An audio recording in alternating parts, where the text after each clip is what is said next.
Tino er i gang med at læse til autoteknolog. Han er 23 år gammel, han er uddannet mekaniker, han kommer oprindeligt fra Nordjylland, men han er flyttet til Viborg for at studere.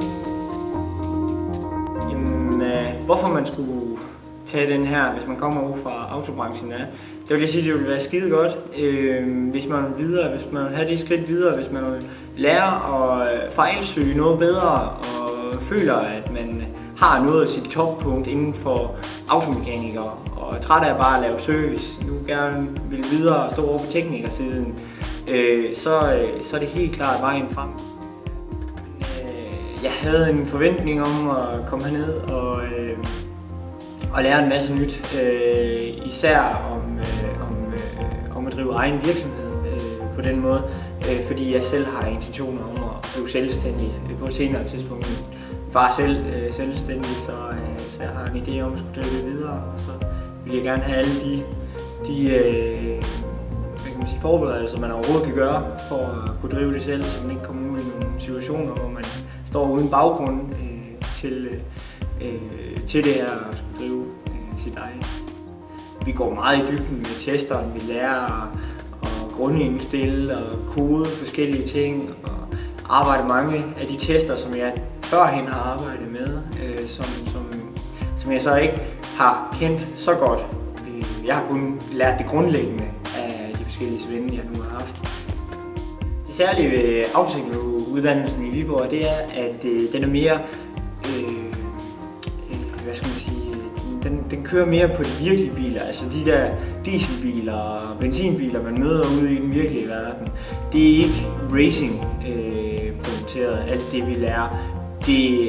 Det er grundlæggende viden inden for, hvordan motoren virker for normale køretøjer. Og det er det gode ved den her, fordi der findes ikke racing teams i den mængde i Danmark, som man kan leve af det. Så det her, det er det største marked, der er i Danmark. Det er almindelige basebiler, altså erhvervsbiler og almindelige biler.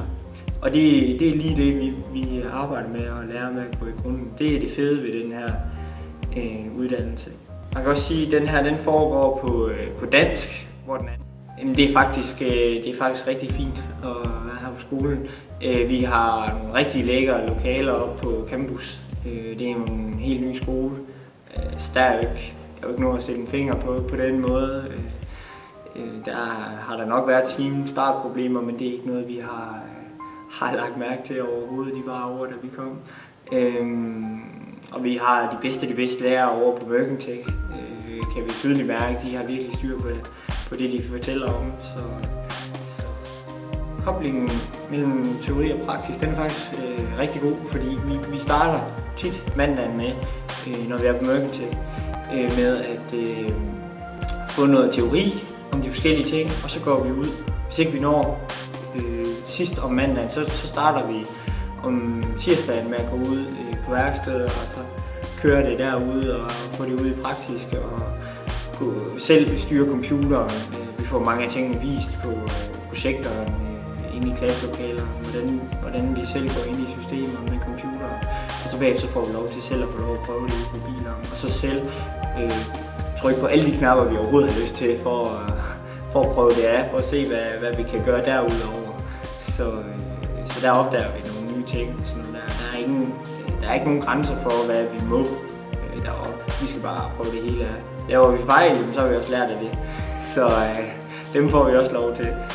Så der er ikke nogen grænser der.